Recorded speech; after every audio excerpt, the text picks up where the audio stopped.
Well, tonight, we have daing na bangus. Look at that. Yes. At saka, black rice.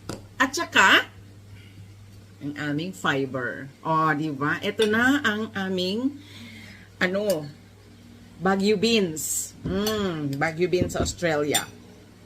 From my garden. O, diba? Fresh na fresh.